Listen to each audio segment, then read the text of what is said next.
Hello student, agri with keyword में आपका स्वागत है। आज हम बात करने वाले हैं बायोलॉजी के बारे में।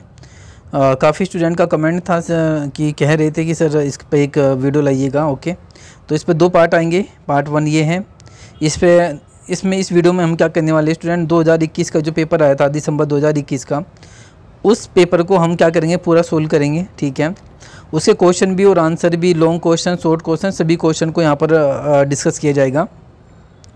पार्ट 1 आज अपलोड होगा, पार्ट 2 सुबह कल मॉर्निंग में अपलोड हो जाएगा। ठीक है, तो वीडियो को पूरा जरूर देखें। ठीक है, क्योंकि बायोलॉजी का है ये थोड़ा सा, ठीक है, और इसमें लगता है कि बैक वैक भी थोड़ी सी बच्चों को सप्लीमेंट देखने को मिलती हैं। कारण यही है कि वे पढ़ते नहीं हैं अच्छे से। तो सबसे पहले हम बात करेंगे स्टूडेंट, यदि आप दो पेपर को इनको अच्छे से पढ़ लेते हो, अच्छे से इनको समझ लेते हो, तो मुझे लगता है कि अच्छे इसमें से क्वेश्चन आने की संभावना है। ठीक है, तो सबसे पहले हम बात करेंगे जो शॉर्ट क्वेश्चन है, वेरी शॉर्ट क्वेश्चन है। वेरी शॉर्ट क्वेश्चन को डिस्कस करेंगे। तो यहाँ पर 5 क्वेश्चन हैं स्टूडेंट, एक क्वेश्चन का 2 मार्क्स हैं, यानी कि 10 मार्क्स के हैं। इन क्वेश्चन को स्टूडेंट कभी नहीं छोड़ना चाहिए। ओके, इन क्वेश्चन को कभी नहीं छोड़ना चाहिए। ओके, क्योंकि ये क्वेश्चन बहुत ही ईजी होते हैं और यदि आप इनको अच्छे से तैयार करते हो तो ये मिल जाएंगे। ठीक है, तो देखो, व्हाट आर एनालोगस ऑर्गन क्या होता है। एनालोगस का मतलब होता है अनुरूप। ओके, एनालोगस का मतलब होता है अनुरूप, ऑर्गन का मतलब होता है अंग के बारे में। अब एनालोगस का मतलब क्या होता है, एनालोगस का मतलब ये होता है कि जो हमारे एनिमल्स होते हैं, आप एनिमल्स कह सकते हैं या बर्ड्स हो सकते हैं, उनका जो स्ट्रक्चर होता है, यानी कि जो उनके स्ट्रक्चर होते हैं वो सिमिलर होता है बट उनका जो वर्क होता है वो क्या होता है, वो डिफरेंट होता है। ठीक है, मान लीजिए जैसे कि तितली है, तितली के भी पंख होते हैं। जो तितली होती हैं, तितली के बारे में आपने सुना भी होगा। जो तितलियाँ होती हैं उनके जो पंख होते हैं, विंग जो होते हैं, और जो चमगादड़ होता है उनके भी विंग होते हैं, लेकिन उनका काम अलग अलग होता है। ठीक है, तो उसी को ही हम क्या बोलते हैं, एनालोगस ऑर्गन कहते हैं। ठीक है, अनुरूप अंग। तो इसको समझने के लिए मैंने आपको डेफिनेशन, लिटरली मीनिंग आपको मैंने बता दिया कि एनालोगस का मतलब क्या होता है। एनालोगस का मतलब ये होता है कि जो उनके ऑर्गन तो समान होते हैं, लेकिन उनका काम जो होता है, कार्य जो होता है इनको, वो डिफरेंट होता है। ठीक है, तो इसको हम थोड़ा सा और एक्सप्लेन कर देंगे। ठीक है, ये तो डेफिनेशन थी, इसको आप यहाँ पर दे सकते हैं। विकासवादी जीव विज्ञान में अनुरूप का मतलब क्या होता है, कार्यों में समानताएं, जो कार्य होते हैं वे समानताएं होती है, लेकिन उनकी विभिन्न विकासवादी उत्पत्ति होती है। ठीक है, दूसरे शब्दों में कहें तो विभिन्न विकासवादी रेखाओं वाली विभिन्न प्रजातियों का एक ही उद्देश्य के लिए अपनी जैविक संरचनाओं का उपयोग करती है। अब देखो, ऐसे तो आपको ये समझ में नहीं आएगा। ठीक है, ये जो बायोलॉजी की लैंग्वेज होती हैं, थोड़ी सी इसमें इसको समझना ज़रूरी होता है। कह रहा है कि जो उनके काम होते हैं, कार्य जो होते हैं, उनमें समानताएं पाई जाती हैं, लेकिन जो उनका विकास है, उनकी विकास यानी कि उनका जो डेवलपमेंट, इवोल्यूशन जो हुआ है, इवोल्यूशन जो हुआ है, वो अलग अलग उत्पत्ति के कारण हुआ है। अब इसको ऐसे समझते हैं, analogous is a term use in biology refer the body parts are the have the similar. Body parts तो सेम होते हैं, उनके फंक्शन क्या होते हैं, बट डिफरेंट इन स्ट्रक्चर, उनकी संरचना अलग अलग होती है। देखो, बॉडी पार्ट तो सेम होते हैं, सेम फंक्शन करते हैं, लेकिन बॉडी का स्ट्रक्चर अलग अलग होता है, उसे हम एनालोगस कहते हैं। अब और मैं थोड़ा सा एक्सप्लेन करूँगा, क्योंकि ये क्वेश्चन है, आने की संभावना है। तो एनालोगस ग्रीक भाषा के एनालोगस से मिलकर बना होता है, जिसका मतलब होता है अकॉर्डिंग टू प्रॉपर रेशियो या प्रोपोर्शन। ठीक है, एक अनुपात के, अगर हम बात करें एक अनुपात के अनुसार या एक प्रॉपर रेशियो के अनुसार, अनुपात को हम क्या बोलते हैं, एनालोगस बोलते हैं। तो थोड़ा सा और मैं इसे एक्सप्लेन करूँगा, पहले हिंदी में बता देता हूँ। विकासवादी जीव विज्ञान एनालोगस उन संरचनाओं का वर्णन करता है जो कार्यों में अनुरूप होते हैं। कार्यों में तो समान होते हैं, लेकिन विकासवादी मूल में नहीं। उदाहरण के लिए, अनुरूप संरचनाएं ऐसी संरचनाएं होती हैं जो कुछ मामलों में समान होती है।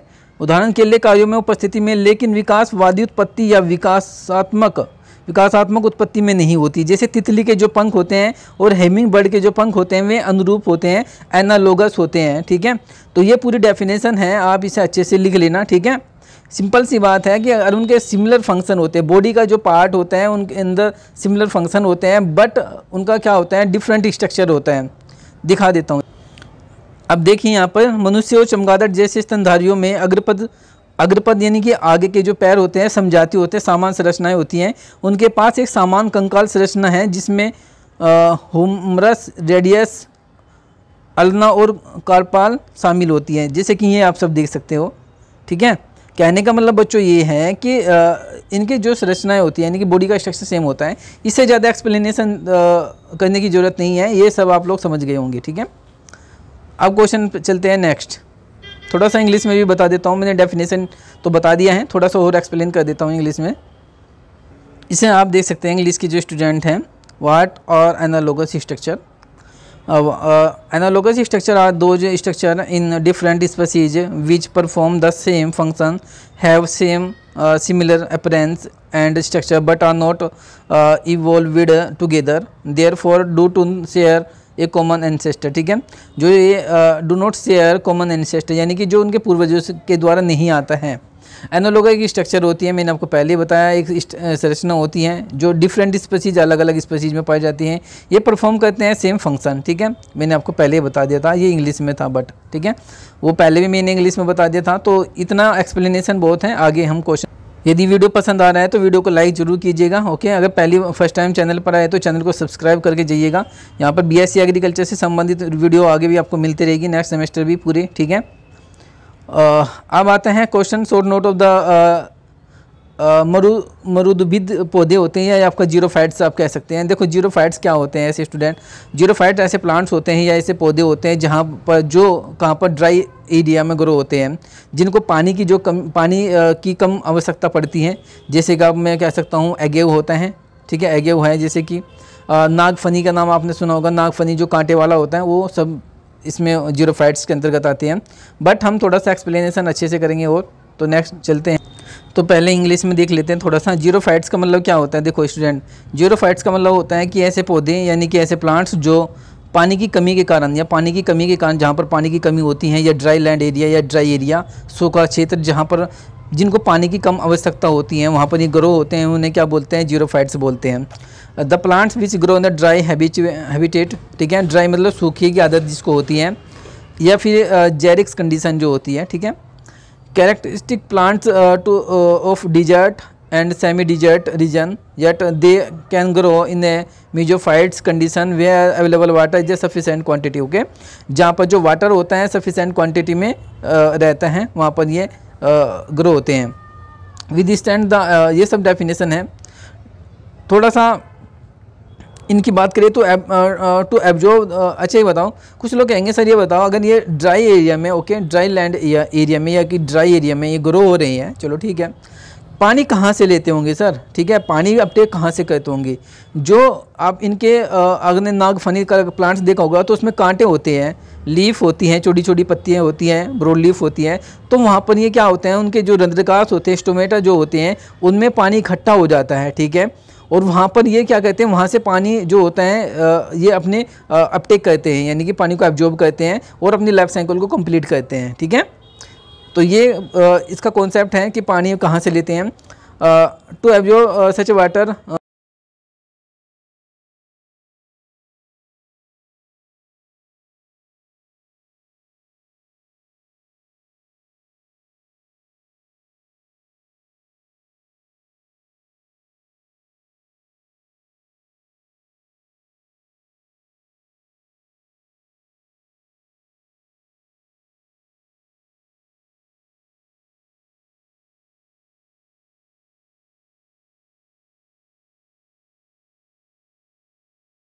ये जीरोफाइट्स का एग्जांपल है। Some xerophytes get modified in the phylloclade. Okay, ये आपका कैलाडोड। ठीक है, ये कैलाडोड है।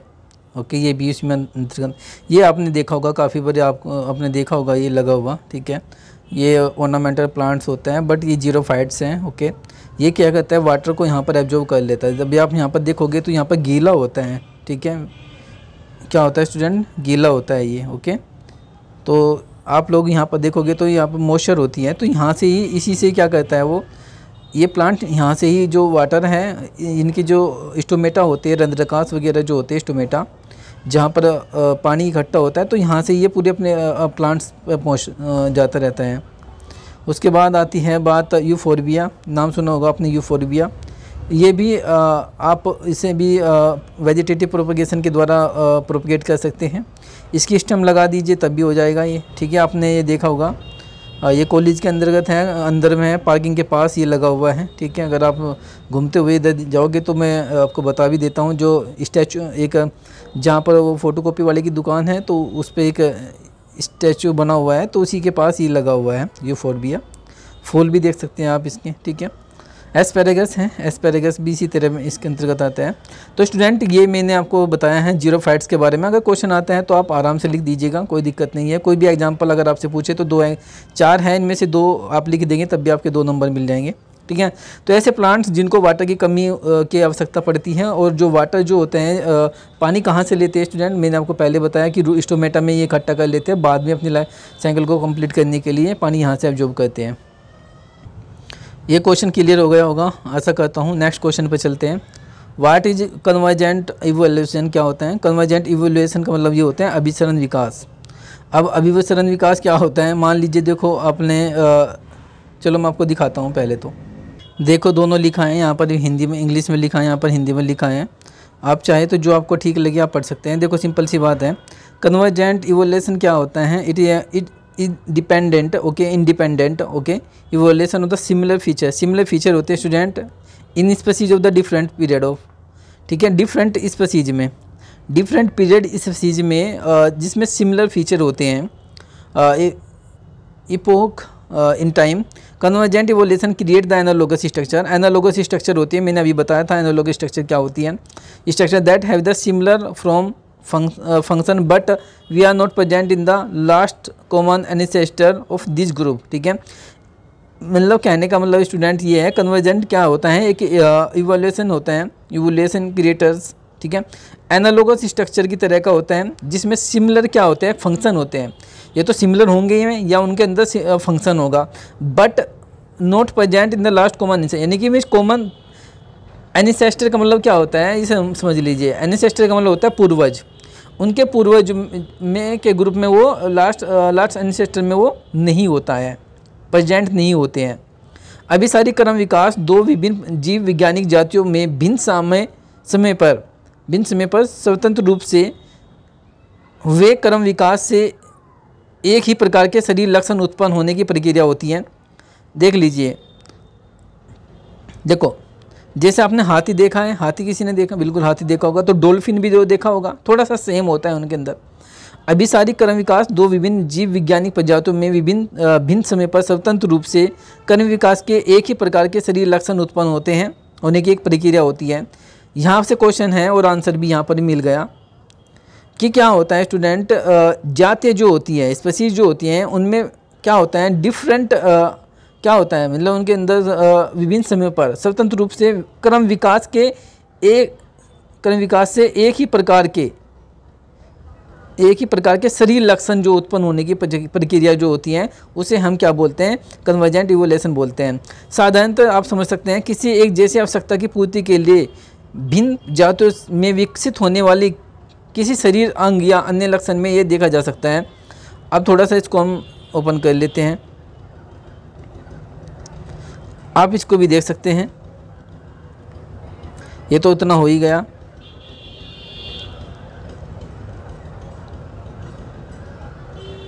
अब इसको समझिए, थोड़ा सा ये समझिए। अभिसरण विकास क्या होता है? 2 प्रजातियों के द्वारा सामान्य वंशावली के बिना सामान्य विशेषता विकसित करने की घटना होती है। देखो भाई सिंपल सी बात है, मैं ये बोलता हूँ कि 2 प्रजातियाँ हैं, सामान्य वंशावली है, उनकी वंशावली यानी कि वंश कौन सी जाति है, सामान्य है। ठीक है, 2 प्रजातियों के द्वारा सामान्य वंशावली के बिना सामान्य विशेषता विकसित करने की घटना होती है, मतलब कुछ विशेषता उनके अंतर्गत आ जाती हैं, उस घटना को ही हम क्या बोलते हैं, कन्वर्जेंट इवोल्यूशन या अभिसरण विकास बोलते हैं। अपसारी विकास तब होता है जब एक प्रजाति के विभिन्न लक्षणों वाली कई अलग अलग प्रजातियों में विकसित हो जाता है। यानी कि अपसारी का मतलब समझ लीजिए कि आप तो आपसे अपसारी पूछ लें। अपसारी विकास तब होता है जब एक ही प्रजाति में विभिन्न लक्षण वाले कई अलग अलग प्रजाति विकसित हो जाती है, कई, ठीक है, कई अलग अलग प्रजाति विकसित होने की जो घटना होती है उसे हम बोलते हैं अपसारी विकास। ठीक है, और अभिसरण विकास क्या होता है, 2 प्रजातियों के द्वारा सामान्य वंशावली के बिना, किसी भी तरह की कोई भी सामान्य वंशावली नहीं है, उसके बिना सामान्य विशेषताएं विकसित होने की जो घटना होती है उसे अभिसरण विकास बोलते हैं। ये आपको समझ में आ गया होगा। ठीक है, अब हम इंग्लिश में भी चलते हैं बात को लेकर। अब इंग्लिश में यहाँ पर देखिए, पहले मैं सबको समझा देता हूँ। ये है, इससे ये बन गया, ठीक है। ये है, इससे ये बन गया, ये है, इससे ये बन गया, ये और ये सब जो प्रोसेस है ये इससे बन गया। तो ये जो घटनाएं होती हैं, ये थोड़ा सा साफ नहीं दिख रहा है मुझे, थोड़ा सा अगर आप देखेंगे तो, अगर आप इसे ढूंढेंगे तो मिल जाएगा ये थोड़ा सा, ठीक है। अब इंग्लिश की बात करें तो the process whereby distinctly मतलब होता है अलग, रिलेटेड, ठीक है, अलग होना। आपका distinctly related organism independently evolve similar traits to adopt to similar necessity, ठीक है। कहने का मतलब है एक प्रोसेस होती है जहाँ पर क्या होते हैं अलग अलग, यानी कि रिलेटेड जो एनिमल ऑर्गन जो होते हैं वे इंडिपेंडेंट होते हैं, ठीक है, स्वतंत्र रूप से क्या हो जाते हैं, सिमिलर ट्रीट करते हैं, सामान व्यवहार करते हैं। और सिमिलर कहाँ से अडोप्ट करते हैं, वे अपने सामान के जो सामान है, यानी कि सिमिलर जो नेसेसिटी का मतलब होते हैं पूर्वजों से। तो आप इसे आप समझ सकते हैं, ठीक है। ये भी एक प्रोसेस है इंग्लिश में, थोड़ा सा आप इसको समझ लेना, थोड़ा सा डिफ़िकल्ट लैंग्वेज है, ओके, बट मैं कोशिश कर रहा हूँ आपको समझाने की। क्वेश्चन नंबर 4 आपसे पूछा है कि जो ब्रेसिक एसी है उसका इंपॉर्टेंस बताइए। बिल्कुल, देखो ब्रेसिक एसी का मतलब क्या होता है। ब्रेसिक एसी एक फैमिली है, पहले तो ये समझ लीजिए। अब ब्रेसिक एसी फैमिली तो ये है, आप लोग कहोगे सर फैमिली, वो फैमिली क्या होता है। अब फैमिली क्या होता है, फैमिली के बारे में बताता हूँ आपको। फैमिली आपकी भी फैमिली है, प्लांट की भी फैमिली होती है। मैं कहता हूँ कि मान लीजिए एक आपकी एक फैमिली है, ओके, आपकी एक फैमिली है, वो रहती है, उसमें 5 सदस्य हैं, ठीक है, एक मदर, एक फादर हैं और 3 बच्चे हैं। उस फैमिली में जो मान लीजिए इस फैमिली को मैंने कहा ब्रेसिक एसी फैमिली, क्या कहा, ब्रेसिक एसी फैमिली। तो इसके जो इसकी जो वाइफ हैं वो भी ब्रेसिक एसी फैमिली के अंतर्गत आएगी, क्योंकि उनके जो सिमिलर हैं, बस सीधी सी बात होगा कि उनके अंदर सिमिलरिटी होगी। जो इसके डॉटर हैं या इसकी डॉटर हैं या इसके जो सन हैं, बच्चे हैं, जो उनके अंदर भी कहीं ना कहीं सामान चीज़ें मिलेगी, क्योंकि जीन सामान होंगे उनके, तो उसको हम फैमिली बोलते हैं। फैमिली का मतलब होता है कोई एक ऐसा ग्रुप जो प्लांट्स क्या करते हैं, सिमिलर बिहेवियर करते हैं, व्यवहार करते हैं, उसे हम क्या बोलते हैं, फैमिली बोलते हैं। ये तो समझ आ गया। अब ब्रेसिक एसी में कौन कौन सी आती है, जैसे आपका मस्टर्ड आते हैं, सरसों वगैरह जो होती है वो ब्रेसिक एसी फैमिली से अंतर्गत आती है। अब उसके कुछ आर्थिक महत्व के बारे में पूछा है, तो उसे भी चलो हम देख लेते हैं भाई। अब आता है ब्रेसिक एसी कुछ हैं। तो देखो ब्रेसिक एसी की बात करें तो ब्रेसिक एसी में मैंने अभी बताया कि मस्टर्ड जो होता है, सरसों जो होते हैं वो आता है। सरसों का क्या इंपॉर्टेंस है, बिल्कुल आप इसमें तेल में यूज करते हैं, ऑयल में, प्रिजर्वेटिव में यूज करते हैं, वेजिटेबल्स में यूज करते हैं। कोई भी 2 इंपॉर्टेंस आपको लिखनी थी, इकोनॉमी की इंपॉर्टेंस। दूसरा ये है कि ब्रेसिक एसी को किसी अलग नाम से भी जाना जाता है। क्या इसकी कोई फैमिली भी है, बिल्कुल है। क्रूसीफेरी जो होती है, क्रूसीफेरी, CRU, CRUCIFEARI, क्रूसीफेरी के नाम से भी जानते हैं इसको। अब बात आती है स्टूडेंट ब्रेसिक एसिड, जिसे अक्सर क्रूसीफेरी या सरसों परिवार कहा जाता है, में कई आर्थिक रूप से महत्वपूर्ण प्रजातियां शामिल हैं जो दुनिया भर में उगाई जाती हैं। प्राचीन काल से लेकर वर्तमान समय में इनका पारंपरिक रूप से मानव आहार में ताज़ी और संरक्षित सब्जियाँ जैसे कि प्रिजर्वेटिव्स, वेजिटेबल्स होती हैं, वनस्पति तेलों और मसालों के रूप में सेवन किया जाता है। इतना लिख लेते हैं आप, 2 नंबर आपको मिल जाता, बिल्कुल सिंपल था। इंग्लिश की बात करें तो ये इंग्लिश में है। ब्रेसिक एसिड को किस नाम से जाना जाता है, अक्सर क्रूसीफेरी के नाम से जानते हैं, लिखा भी है cruciferae, okay. The traditional consume in the human diet, okay, human diet में होते हैं, फ्रेश प्रिजर्वेटिव, वेजिटेबल्स में, ऑयल्स में, ठीक है, कार्डामेंट्स वगैरह में अभी बताया आपको, ये सब चीज़ें यूज होती हैं। तो आप इनमें से 2 नंबर अगर आपको मिल जाते अगर आप इनके बारे में लिख देते हैं। तो चलते हैं नेक्स्ट क्वेश्चन पे। अगर वीडियो पसंद आ रहा है तो वीडियो को लाइक ज़रूर कीजिए स्टूडेंट, और चैनल को अगर फर्स्ट टाइम आए तो इस चैनल को सब्सक्राइब करना ना भूलें, ठीक है।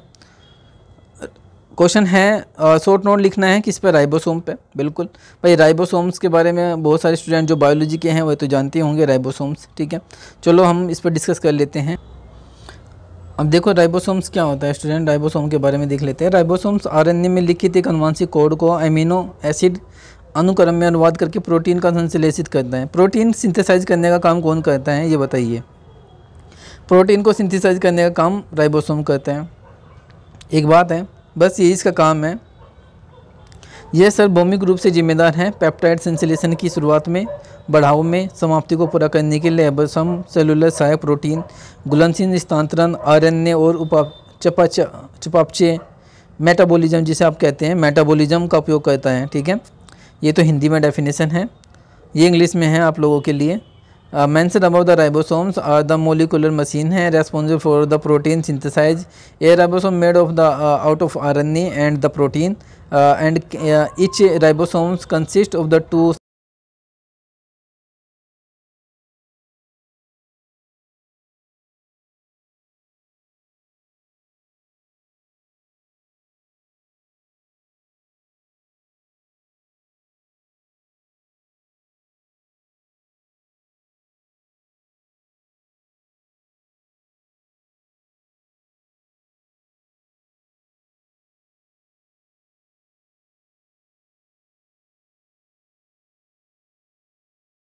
स्टूडेंट क्वेश्चन है, क्वेश्चन की बात करें तो क्वेश्चन हम बात करेंगे सेक्शन बी के बारे में। यहाँ पर जो क्वेश्चन होगा, ठीक है, 10 नंबर का क्वेश्चन होगा। एक क्वेश्चन 10 नंबर का है।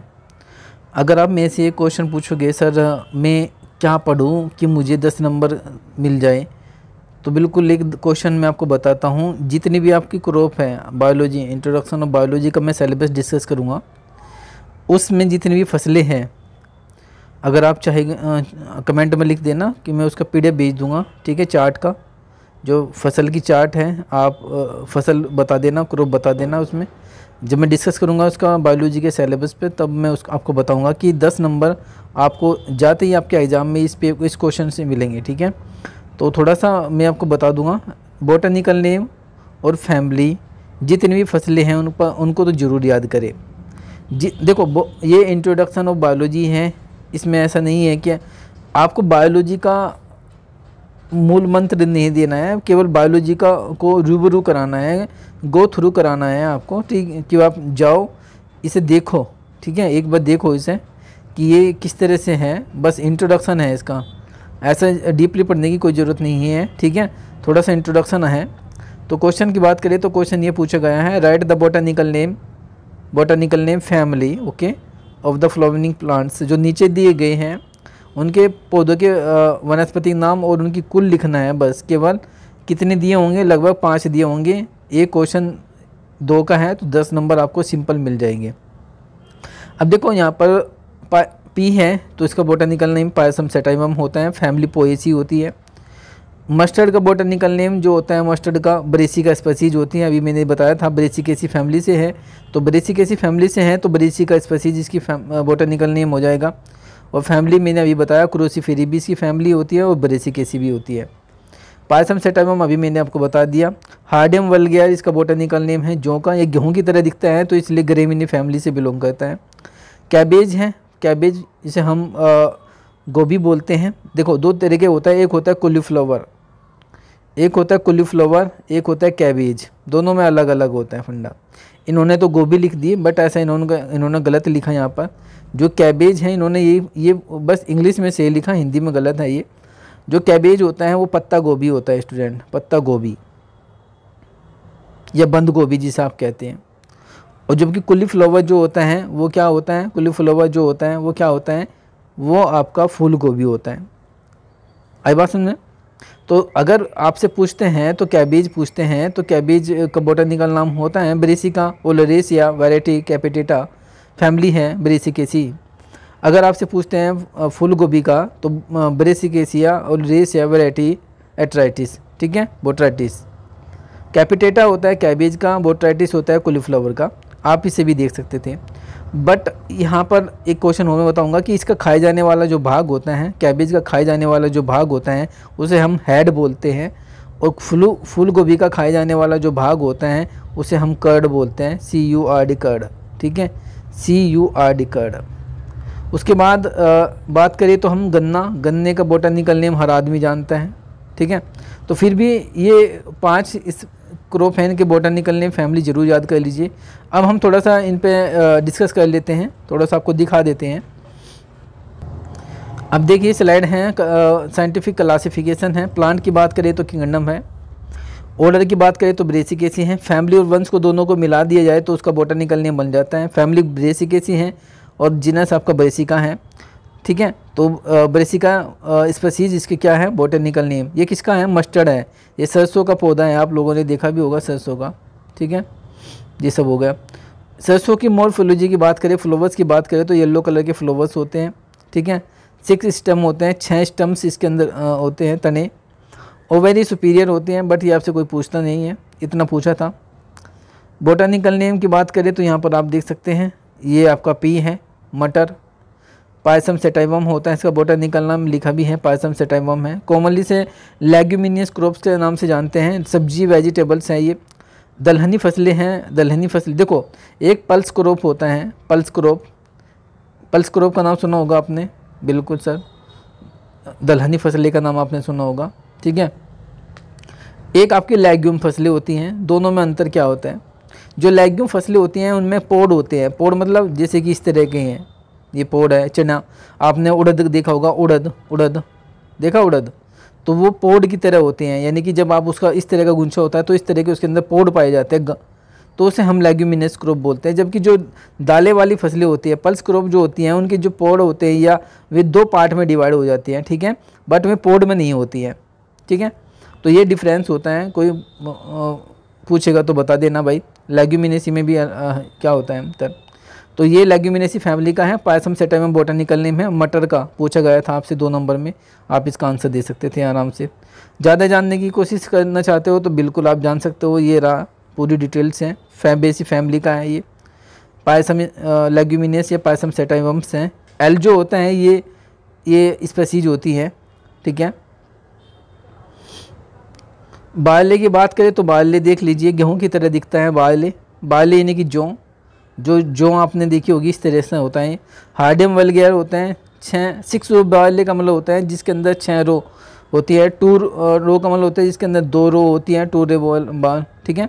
तो इसके अंदर 6 होंगी, इसके अंदर 2 होंगी, तो इस तरह का ये डिफरेंस होता है इनके अंदर। इसी तरह इनका बोटानिकल नेम में भी डिफरेंस होता है। अगर आपसे 6 रो पूछा जाता है तो हार्डियम वल्गेयर होते हैं। अगर आपसे 2 रो पूछता है तो हार्डियम डिस्टिचोन होता है। अगर आपसे 2 रो पूछता है तो हार्डियम इरेगुलर होता है। तो आप किन्हीं 2 इनमें से बोटानिकल नाम लिख देते हैं और फैमिली लिख देते हैं। फैमिली कौन सी है? गेहूं की तरह है तो लेग्यूमिनेसी फैमिली से बिलोंग करता है साहब। लेग्यूमिनेसी फैमिली को ही फैबेसी फैमिली भी बोलते हैं, ठीक है, या पोएसी फैमिली सब, तो आप देख सकते हैं, ठीक है। जौ के नाम से जानते हैं, कॉमनली इसको जौ कहते हैं, जो कहा जाता है। ये जितनी भी क्रॉप्स हैं ये सब क्रोसिड क्रॉप होती हैं और स्टूडेंट इसलिए पूछा जाता है। तो देखो यहाँ पर कैबेज की बात करें तो देखो यहाँ पर ब्रेसिका ओलियंडर या वैरायटी कैपिटेटा है, मैंने अभी बताया था। फैमिली क्रूसीफेरी है। ये जो दिख रहा है ये आपका हेड है, क्या है ये आपका हेड है स्टूडेंट, इसको आप खाते हो, इसे हेड बोलते हैं। जबकि जो फूल गोभी का फूल होता है, जो वाइट कलर के इस तरह का फूल होता है, वो आपका कर्ड होता है, CURD कर्ड। दोनों में डिफरेंस समझ लीजिएगा, ठीक है। बोटानिकल नेम इसका कैपिटेटा होता है, उसका बोट्राइटिस होता है, बस ये डिफरेंस होता है। फैमिली दोनों की सेम होती है। उसके बाद गन्ने की बात करें तो ये गन्ना है, शुगर कैन। बोटानिकल नेम की बात करें तो सैकरम ऑफिसिनम इसका बोटानिकल नाम है, ऑफिसिनेरम। फैमिली पोएसी का है ये, ठीक है। न्यू गिनी जन्म स्थान है इसका। क्रोमोजोम की बात करें तो 2n = 80 इसके क्रोमोजोम नंबर है। तो ये बोटानिकल नेम है पोएसी फैमिली से। आप इनमें से आप लोग अगर ये दे देते तो यानी कि 10 नंबर आपको मिल जाते हैं। अगर इतना छोटा सा लिखना था, ज़्यादा कुछ नहीं करना था। बट यही है स्टूडेंट, देखो एग्जामिनर आपसे क्या मांगता है और आप क्या एग्जामिनर आपसे किस तरह से क्वेश्चन पूछता है और आप किस तरह से लिख के आते हो, वो डिपेंड करता है। पेज भरने की ज़रूरत नहीं होती है, जितना पूछा जाए उतना आंसर दीजिए, अच्छे से बात ख़त्म, ठीक है। उसके बाद क्वेश्चन है आपसे समसूत्री विभाजन और अल्पसूत्री विभाजन में अंतर बताना था। बहुत ही सिंपल है, ठीक है। समसूत्री विभाजन, माइटोसिस क्या होते हैं और मियोसिस क्या होते हैं, दोनों में उनके जो कोशिका विभाजन होते हैं उसमें अंतर बताना था। तो चलो इसे भी देख लेते हैं क्वेश्चन को हम। ये देख लीजिएगा, ये हिंदी में है। समसूत्री विभाजन क्या होता है? समसूत्री विभाजन की अगर बात करें तो स्टूडेंट यहाँ पर लिखा भी है, थोड़ा सा मैं और कहता हूँ। समसूत्री विभाजन की बात करें तो इस विभाजन में संतति कोशिका में गुणसूत्र की संख्या जनक कोशिकाओं के बराबर होती है। अल्पसूत्री विभाजन में इस विभाजन में संतति कोशिकाओं में गुणसूत्र की संख्या जनक कोशिकाओं से अधिक हो जाती है। ये विभाजन कायी कोशिकाओं में होता है, ये विभाजन जनन कोशिकाओं में होता है। इसमें 2 संतति कोशिकाओं का निर्माण होता है, इसमें 4 संतति कोशिकाओं का निर्माण होता है। प्रोफेज पूर्वावस्था सामान्य व छोटी होती है, प्रोफेज या पूर्वावस्था महत्वपूर्ण व लंबी होती है। ये था, आप इसे आराम से लिख सकते हैं, बहुत ही सिंपल था क्वेश्चन, ठीक है। अब इसे इंग्लिश में हम आपको बताते हैं। सबसे पहले स्टूडेंट हम ये समझेंगे कि भाई जो अर्धसूत्री विभाजन होता है या समसूत्री विभाजन होता है या फिर आप असूत्री विभाजन होते हैं, विभाजन क्या होता है, यानी कि सेल डिवीज़न क्या होता है, कोशिका विभाजन किसे कहते हैं। देखो आप पहले छोटे बच्चे थे, ठीक है, 2 से 6 हड्डियाँ थी साहब, धीरे धीरे हड्डियाँ क्या होने लगी, क्रैक होने लगी, सेल कोशिकाओं का डेवलप होने लगा, विभाजन होने लगा और आपकी बॉडी इंक्रीज होने लगी, बड़ी होने लगी। तो यही इसी तरह प्लांट्स के अंदर होता है स्टूडेंट, ठीक है। तो यानी कि अगर हम बात करें पुरानी कोशिकाओं का विभाजित होकर नई कोशिकाओं का निर्माण करना कोशिका विभाजन कहलाता है। ये 2 नंबर में पूछ सकते हैं, कोशिका विभाजन या सेल डिवीज़न क्या होता है, इसका आंसर आपको यहाँ मिल गया होगा। वीडियो अगर पसंद आ रही है तो वीडियो को लाइक ज़रूर कीजिएगा, ठीक है। जो स्टूडेंट वीडियो को पूरा देखेगा मैं उसको जितनी भी क्रॉप्स हैं उसका मैं PDF भेजूँगा, ठीक है, व्हाट्सएप में। लेकिन वही स्टूडेंट पूरा वीडियो जो देखेगा केवल उसी को। तो पुरानी कोशिकाओं का विभाजन होकर नई कोशिकाओं का निर्माण करने की कोशिका विभाजन कहते हैं। कोशिका विभाजन को सर्वप्रथम 1955 में वीर चाव ने देखा था। कोशिकाओं का विभाजन 3 कारकों से होता है, जिसे एमिटोसिस या असूत्री, समसूत्री माइटोसिस और मियोसिस के द्वारा। तो 3 तरीके से ही सेल डिवीज़न होता है। अगर आपसे पूछता है कि भाई कोशिका डिवीज़न किसके द्वारा होता है, सेल डिवीज़न जो होता है 3 प्रोसेस होती हैं, असूत्री, समसूत्री और अर्धसूत्री। आप कह सकते हैं एमायोटिसिस, माइटोसिस, मियोसिस, ठीक है। अब आगे चलते हैं साहब। मैंने डिफरेंस तो आपको बता दिया है, फिर भी आगे कुछ बताना चाहता हूँ क्योंकि इंपॉर्टेंट क्वेश्चन है, सेल डिवीज़न का क्वेश्चन है, आपके एग्जाम में 10 नंबर के आने की संभावना है पूरी, ठीक है। तो यही है, कोशिका विभाजन में विभाजित होने वाली कोशिकाओं को जनक कोशिकाओं यानी कि पेरेंट सेल कहा जाता है। जनक कोशिका भाई इंग्लिश में बताऊँगा मैं, हिंदी में सुन लीजिए पहले। जनक कोशिकाओं अनेक संतति कोशिकाओं यानी डॉटर सेल में विभाजित हो जाती हैं। इस प्रक्रिया को कोशिका चक्र कहा जाता है। आपसे पूछ सकते हैं कि बस सेल साइकिल क्या होता है वो बताइए, तो आप इसकी डेफिनेशन लिख सकते हैं। बिल्कुल क्वेश्चन स्टूडेंट यहाँ से बनते हैं, वेरी शॉर्ट क्वेश्चन कहाँ से बनते हैं, लॉन्ग क्वेश्चन से बनते हैं। और कहाँ से बनेंगे? कोशिकाओं का विभाजन भी 3 कारकों से हो सकता है, मैंने आपको पहले बताया, असूत्री, समसूत्री और अर्धसूत्री। असूत्री विभाजन क्या होता है? यह विभाजन जीवाणु, नील हरी शैवाल, ब्लू ग्रीन एल्गी, BLG का नाम सुना किसी ने? BLG क्या होता है? ब्लू ग्रीन एल्गी होता है। आप लोगों ने कहीं पर नील हरी शैवाल देखा होगा, कहीं पर देखा होगा, पानी इकट्ठा हो जाता है और वहाँ पर हरा सा जम जाता है। जब आप पैर रखते हो तो स्लिप से होने लगता है, तो उसे बोला जाता है ब्लू ग्रीन एल्गी, ठीक है, BGA, ठीक है, ब्लू ग्रीन एल्गी, ठीक है। नील हरी शैवाल, यीस्ट, अमीबा, प्रोटोजोआ जैसे विकसित कोशिकाओं में होता है। इसमें सबसे पहले कोशिकाओं का केंद्रक में विभाजित होता है, उसके बाद कोशिका द्रव्य में विभाजन होता है और अंत में नई 2 संतति कोशिकाओं का निर्माण होता है। समसूत्री विभाजन क्या होता है? इस कोशिका विभाजन में कई कोशिका विभाजन सोमैटिक सेल डिवीजन भी कहा जाता है, क्योंकि यह विभाजन कई कोशिकाओं में होता है और 2 एक समान कोशिकाओं का निर्माण होता है। समसूत्री विभाजन में हालांकि कोशिका का विभाजन होता है, लेकिन गुणसूत्रों की संख्या समान बनी रहती है। जंतु कोशिकाओं में समसूत्री विभाजन को सबसे पहले वाल्थर फ्लेमिंग ने 1879 में देखा था, 1897 में देखा था, 1879 में देखा था, सॉरी। उन्होंने इसे क्या कहा? समसूत्री कहा। समसूत्री विभाजन एक सतत प्रक्रिया है जो 5 चरणों में घटित होती है। प्रोफेज समसूत्री विभाजन का प्रथम चरण है। मेटाफेज समसूत्री विभाजन का द्वितीय है। एनाफेज समसूत्री विभाजन का तृतीय फेज है। टेलीफेज समसूत्री विभाजन का ये 4th है, ये 4था है, आप ऐसे लिख सकते हैं, 5वां है। प्रोफेज में क्या होता है स्टूडेंट? सभी जंतु कोशिकाओं में कुछ पादपों, कवक, पादप मतलब जैसे कवक, फंगस हो गया, शैवाल हो गए, कोशिका पाई जाती हैं। आपका एक होता है तार केंद्रक, खुद की प्रतिलिपि तैयार करता है, उन्हें तार केंद्रों को बट जाता है, जो कोशिका ध्रुव के विपरीत किनारों की तरफ चले जाते हैं। ये सब है, आप इसे पढ़ लेना अच्छे से। मैंने आपको थोड़ा सा स्क्रॉल कर रहा हूँ, काफ़ी समय लग जाएगा एक्सप्लेनेशन करने में, आप इसको देख सकते हैं बहुत ही अच्छे से इसको, ठीक है। ये सब है। मेटाफेज आप देख सकते हैं, मेटाफेज क्या होती है? गुणसूत्र की जोड़े खुद को इस प्रकार संरक्षित करते हैं कि कोशिका केंद्र को प्रत्येक सेंट्रोमियर, प्रत्येक ध्रुव से एक स्पिंडल फाइबर से जुड़ जाते हैं। ये सब है। सेंट्रोमियर विभाजित होता है और अलग अलग क्रोमेटिड स्वतंत्र संतति गुणसूत्र बन जाते हैं इस तरह से। एनाफेज की बात करें तो ये स्पेडल फाइबर छोटे होने लगते हैं। ये सहयोगी क्रोमेटोड्स पर बल डालते हैं और उनको एक दूसरे की ओर अलग खींचते हैं। यह प्रत्येक संतति कोशिका में गुणसूत्रों के एक समान सेट पाया जाने वाला निश्चित करता है।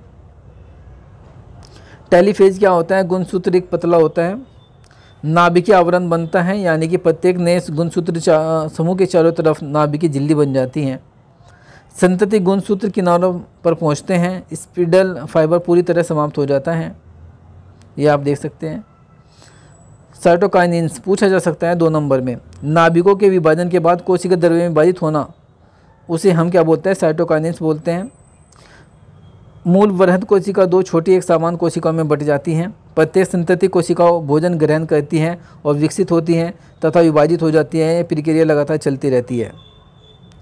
संतति कोशिकाओं का चलन इस तरह आप लिख सकते हैं। मतलब मेरा कहने का मतलब है कि आप इसे अच्छे से पढ़ लेना स्टूडेंट, ये क्वेश्चन आने की संभावना है। अर्धसूत्रीय विभाजन आपसे पूछ लेंगे, अर्धसूत्रीय विभाजन आप देख लेना, क्योंकि इसे एक्सप्लेन करूँगा तो आधा घंटा इसमें चले जाएगा।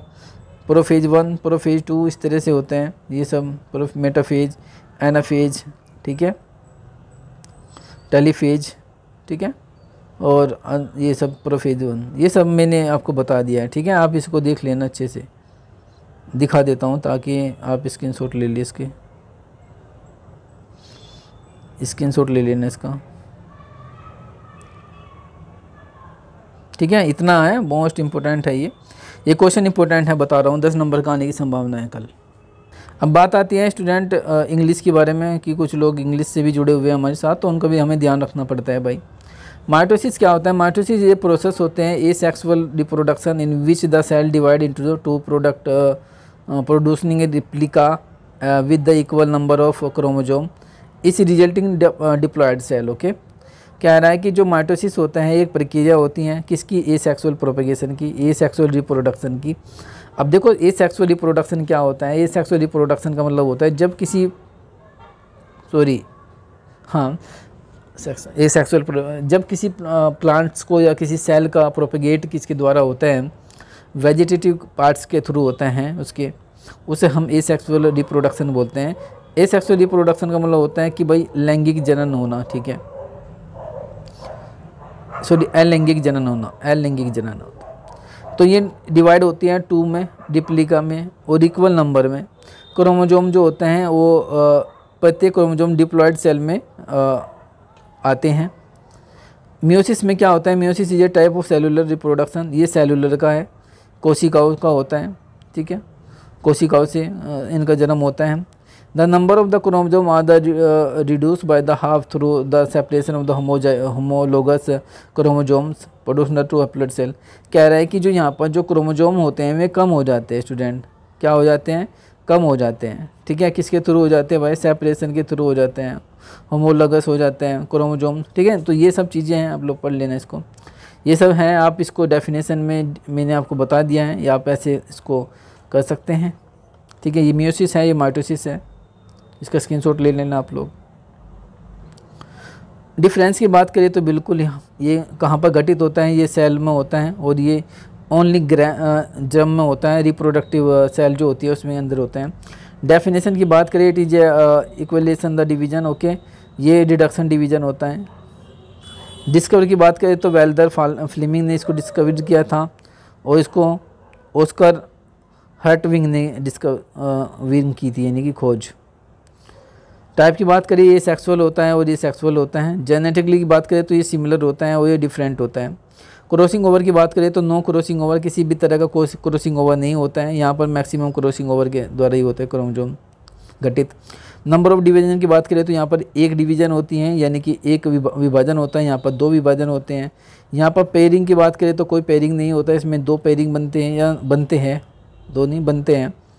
मदर सेल की बात करें तो ये कैन बी आइदर या मतलब हो भी सकते हैं ये एप्लॉयड या डिप्लॉयड में, ये एलवी डिप्लॉयड होते हैं। नंबर ऑफ डॉटर सेल की बात करें तो ये डिप्लॉयड होता है, ये हैप्लॉयड होते हैं। क्रोमोसोम नंबर की बात करें तो ये आपका सेम होता है, ये हाफ होता है, ठीक है। यहाँ पर एब्सेंट होता है और ये ऑब्जर्व्ड होता है। तो ये सब चीज़ें हैं। स्पिंडल फाइबर की बात करें तो यहाँ पर देख सकते हैं आप डिसेपेयर होता है, यहाँ पर नोट डिसेपेयर होते हैं। निकोली की बात करते हैं, साइटोकाइनेंस की बात करें तो ये गठित होता है टेलोफेज में, ये टेलोफेज में भी होता है और टेलोफेज सेकंड दोनों में होता है।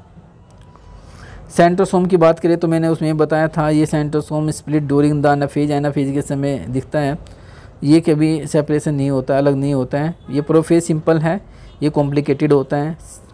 ओके अब देखो लिविंग ऑर्गेनिज्म का मतलब क्या आता है कि मतलब जो सजीव है, सजीव मतलब आप जैसे लोग जिसके अंदर जीवन है वो सजीव है, उनके लक्षण बताने थे। लक्षण भाई एक बताओ, जो भी इंसान है या जीवन जिसके अंतर्गत है, यानी अगर आप मैं बात करूँ जिनके अंदर जीवन है उनके क्या क्या लक्षण हो सकते हैं। वे श्वसन करते हैं, बिल्कुल। वे वृद्धि करते हैं, बिल्कुल करते हैं, ठीक है। वे रिप्रोडक्शन करते हैं, प्रजनन करते हैं, बिल्कुल करते हैं। तो इस तरह के आपको क्या बतानी थी, यहाँ पर उनके लक्षण बताने थे। बहुत ही सिंपल क्वेश्चन था ये। क्वेश्चन आप 5 नंबर का आपसे पूछा गया था, आप इसे आराम से लिख सकते थे, ठीक है। अब थोड़ा सा इसे एक्सप्लेन कर देता हूँ। ये सब आप देख सकते हैं, ये सजीवों के विशिष्ट लक्षण हैं, ये पूछा गया था क्वेश्चन। नंबर 1, सजीव भोजन ग्रहण करते हैं, बिल्कुल। बट जिनका जो सजीव होगी, जिनके अंदर जीवन होगा वही तो भोजन खाएंगे, बट निर्जीव भोजन कैसे खाएंगे भाई, लकड़ी कैसे खा लेगी भोजन को, ठीक है। सजीव श्वसन करते हैं, रेस्पिरेशन करते हैं, बिल्कुल रेस्पिरेशन करते हैं। सजीव गति करते हैं, जो मूवमेंट करते हैं, ओके। मूवमेंट जो लिविंग ऑर्गेनिज्म होते हैं वे क्या करते हैं, मूवमेंट करते हैं। मैं यहाँ पर हिंदी में बता रहा हूँ और इंग्लिश में भी थोड़ा ध्यान रखिएगा। देखो यहाँ पर मैंने कहा कि ये क्या करते हैं, Uptake the food of by living organism. श्वसन, सजीव श्वसन क्रिया करते हैं, रेस्पिरेशन प्रोसेस ये करते हैं। ये क्या करते हैं, सजीव जो लिविंग ऑर्गेनिज्म होते हैं क्या करते हैं, मूवमेंट करते हैं। उत्सर्जन की बात करें तो ये एक्सक्रेशन करते हैं, यानी कि उत्सर्जन का मतलब होता है कि किसी चीज़ को बाहर निकालना, ठीक है। आपने देखा भी होगा कैंचुआ, कैंचुआ जो मल निकालता है, कैंचुआ भी आप देख सकते हैं। तो वो वही सभी चीज़ें हैं। 5वां है सजीव पर्यावरण के प्रति अनुक्रिया करते हैं। जो सजीव होते हैं पर्यावरण के प्रति अनुक्रिया करते हैं, ठीक है। जो भी क्रिया उनके अंतर्गत आती हैं, पर्यावरण में जो भी काम करते हैं वो सभी। सजीवों में विकास और वृद्धि पाई जाती है, बिल्कुल। डेवलपमेंट एंड ग्रोथ दोनों चीज़ें पाई जाती हैं इनके अंदर।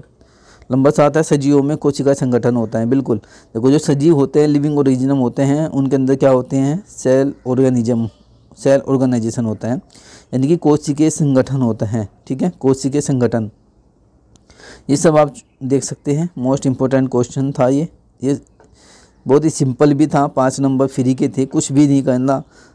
भोजन ग्रहण करना, श्वसन करना, गति करना, उत्सर्जन करना, पर्यावरण के प्रति अनुक्रिया करना, विकास वृद्धि करना, कोशिका संगठन करना, ये आप दे सकते थे, ठीक है। तो नेक्स्ट क्वेश्चन पे चलते हैं स्टूडेंट। अब क्वेश्चन है आपके, डार्विन विकासवाद की मुख्य बिंदु पर विस्तार कीजिए। डार्विन जो थे, डार्विन ने वो किस पर क्या कौन सी थ्योरी दी थी, उसके इम्पोर्टेंट पॉइंट के बारे में इन्होंने पूछा है। चलो डिस्कस कर लेते हैं स्टूडेंट। डार्विनवाद आपने कहीं ना कहीं पर ये चित्र जरूर देखा होगा। ये डार्विनवाद सिद्धांत का इवैल्यूएशन है। उन्होंने कहा था कि पहले इस तरह जो होता है ऐसे डेवलप हुआ, फिर ऐसे डेवलप हुआ, तो इंसान का जब डेवलपमेंट हुआ वो इस तरह लास्ट में हुआ। तो ये डार्विनवाद का सिद्धांत था। उन्होंने विकास के सिद्धांत की बात करें तो कुछ हो सकता है कि उसके डार्विन के सिद्धांत पूछ ले जाए, प्रिंसिपल पूछ ले जाए, तो ये प्रिंसिपल्स भी मैं डिस्कस कर रहा हूँ। प्रकृति चयन के सिद्धांत में संबंध में डार्विन की निम्नलिखित विचार थे। नंबर 1 क्या थे, प्रजातियाँ समय के साथ विकसित या बदलती रहती हैं। जो प्रजातियाँ होती है, जो स्पीशीज होती हैं, वो जो समय होता है उसके साथ साथ बदलती रहती है। जैसे जैसे पर्यावरण बदलता है, जीव की आवश्यकता भी बदलती है और वे नए वातावरण के अनुकूल ढल जाते हैं। प्राकृतिक आवश्यकताओं के अनुसार समय समय पर परिवर्तन की इस घटना को अनुकूलन कहा जाता है। डार्विन के सिद्धांत के अनुसार केवल बेहतर परिवर्तन को ही संभाविक रूप से चुना जाता है और निम्न को हटा दिया जाता है। इस प्रकार सभी अनुकूलन प्रगतिशील विकास में योगदान नहीं देते। उदाहरण के लिए उष्णकटिबंधीय देशों में रहने वाले लोगों के शरीर में सूरज की रोशनी से बचने के लिए अधिक मेलानिन होता है, ठीक है भाई। देखो आपने देखा होगा उष्णकटिबंधीय जो देश होते हैं वहाँ पर गर्मी होती है ज़्यादा, तो वहाँ से बचने के लिए उनके शरीर के अंदर ही क्या होता है, मेलानिन होता है। तो मेरा कहने का मतलब बच्चों यही है कि लगभग सभी जीवों में कुछ जीवों के समान वंश साझा करते हैं। डार्विन के अनुसार किसी समय सजीव को एक ही पूर्वज थे और तब से वे अलग अलग रहते थे। उनके विकासवादी सिद्धांत उदाहरण के साथ साथ विकास के अभिसरण सिद्धांतों विभिन्न सिद्धांतों का समर्थन करते हैं। उन्होंने यह भी अध्ययन किया कि जो गैलापागोस द्वीप है यानी कि डार्विन के फिंच के पक्षियों ने भोजन की उपलब्धता के अनुसार अलग अलग चोंच विकसित की, यह अनुकूलीकरण सिद्ध हुआ।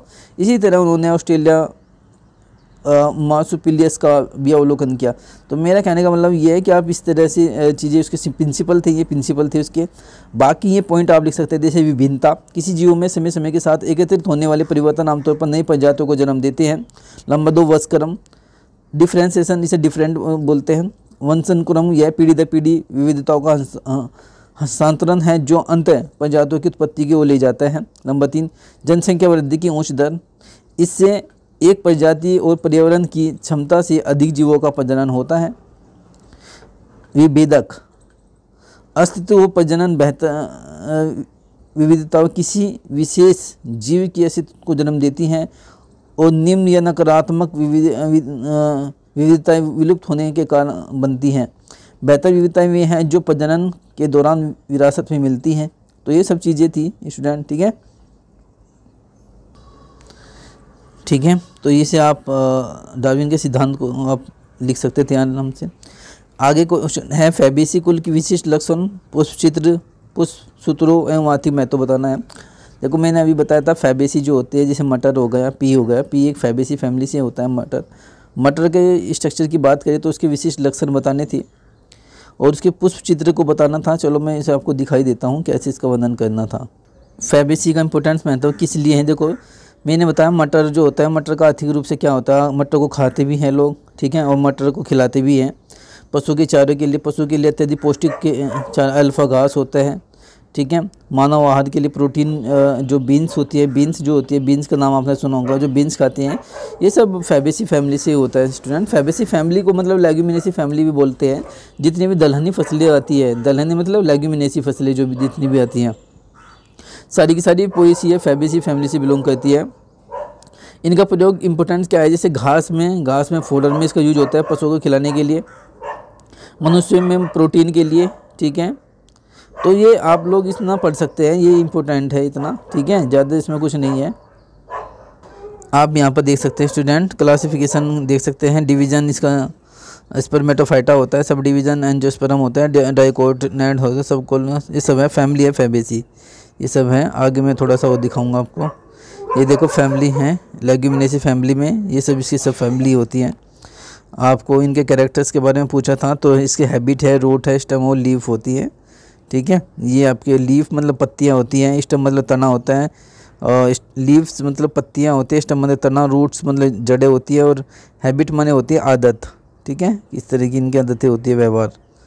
तो ये सब देखते हैं इसकी फैमिली, ये सब आपसे पूछा गया था, ये सब लिख देते। इसकी रूट्स इस तरह से होती है, ओके। और रूट्स एंड नोडल्स आप देख सकते हो इस तरह से। बैक्टीरिया होता है, नाइट्रोजन फिक्सेशन करता है, राइजोबियम एजिटोबैक्टर का नाम आपने सुना होगा। स्टेम की बात करें तो ये स्टेम है इसकी, ठीक है। लीव्स की बात करें तो ये पत्तियों के बारे में बात कर रहे हैं, पढ़ लेना इसको अच्छे से। लीफ मॉडिफिकेशन भी होता है इसमें, ठीक है, ये सब है इसका। फ्लावर्स पूछा है, फ्लावर्स में भी इन्फ्लोरेंस होता है, और क्लैक्स होते हैं, कोरोलेला होता है, ये सब इसके कैरेक्टर्स हैं, इन्फ्लोरेंस सब फ्लावर्स, ओके। फ्लोरल स्ट्रक्चर की बात करें तो मैं आपको दिखा देता हूँ इस तरह।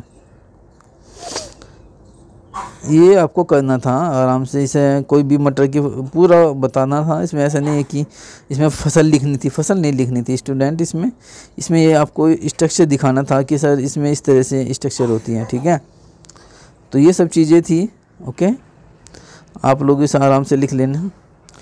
तो ज़्यादा कोई पेपर वीडियो थोड़ा ज़्यादा बड़ा हो जाएगा, बस यहीं पर ही है। जेनेटिक वेरिएशन ये सब आप पढ़ लेना, अनुवांशिक विभिन्नता विकास में किस प्रकार सहायक है, ये सब पढ़ लेना, ठीक है। लुईस पास्चर क्या था, देखो लुईस पास्चर के बारे में थोड़ा सा बता दूँ। पोस्चराइजेशन मेथड इन्होंने दिया, फादर ऑफ पोस्चराइजेशन इन्हीं कहा जाता है।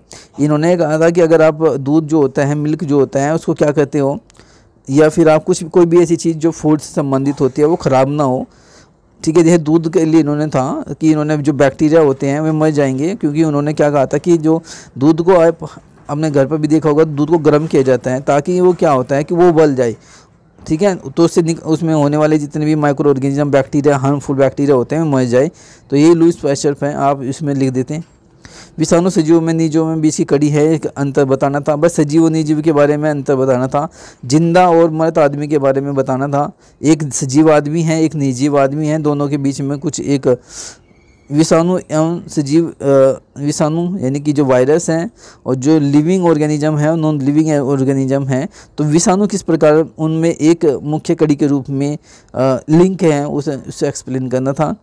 जलीय पौधे के बारे में बताना था। हाइड्रोपोनिक्स के बारे में बताना था, यानी कि आपने बहुत सारे पौधे ऐसे देखे होंगे जो जल में ही ग्रो करते हैं, जल के अंदर ही रहती है, उनके बारे में, उनके शारीरिक लक्षण के बारे में आपको बताना था। ओरिजिन ऑफ लाइफ, जीवन की उत्पत्ति कैसे हुई है, लेमा का सिद्धांत, क्लोरोप्लास्ट क्या होता है, हरित लवक आपने देखा भी होगा। ये जो ग्रीन जो फोटोसिंथेसिस होता है, प्रकाश संश्लेषण वगैरह होता है, ये सब क्लोरोप्लास्ट के उपस्थिति के कारण ही होता है। इपीजेल क्या होता है, हाइपोजेल क्या होता है। इपीजेल हाइपोजेल का मतलब ये होता है कि जो हाइपोजेल होते हैं उनके जो जर्मिनेशन होते हैं भूमि के नीचे से होते हैं। इपीजेल जो होता है इनका जर्मिनेशन भूमि के ऊपर से होता है। अब मैं इसको आपको बता देता हूँ, ये इंपॉर्टेंट है, ठीक है, ये इंपॉर्टेंट है, एपीजेल एंड हाइपोजेल, ठीक है। देखो ये हाइपोजेल सीड जर्मिनेशन होता है। हाइपोजेल सीड जर्मिनेशन का मतलब क्या होता है स्टूडेंट, जैसे कस्टर है, बीन्स होते हैं, इनमें रैपिड ग्रोथ होती है। एलोंगेशन ऑफ द एपिकोटिलियन और कोटलैंड्स यानी कि द्विबीजपत्री होते हैं, रिमेन इनसाइड द सॉइल। इनका जो देखो यहाँ पर और यहाँ पर अंतर आपको समझ में आ रहा है, यहाँ पर जो अंतर है यहाँ पर और यहाँ पर अंतर, इसमें कुछ समझ में आ रहा है, बिल्कुल समझ में आ रहा है साहब। इसमें जो ये नीचे हैं, ये जो जर्मिनेशन हो रहा है ये नीचे है, और जबकि ये ऊपर भूमि के ऊपर आके जर्मिनेट हो रही है।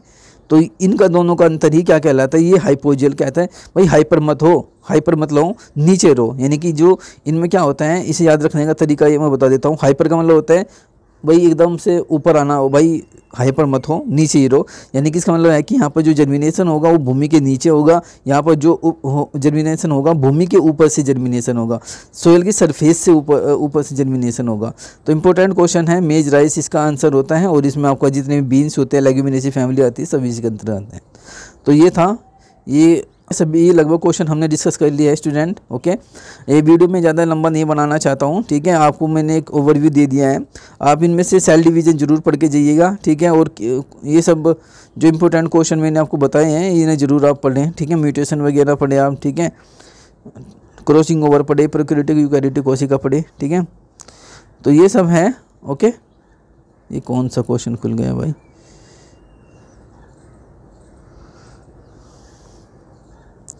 चलो ठीक है। तो आज के लिए इतना ही है, ठीक है। मिलते हैं नेक्स्ट वीडियो में। Okay, thank you.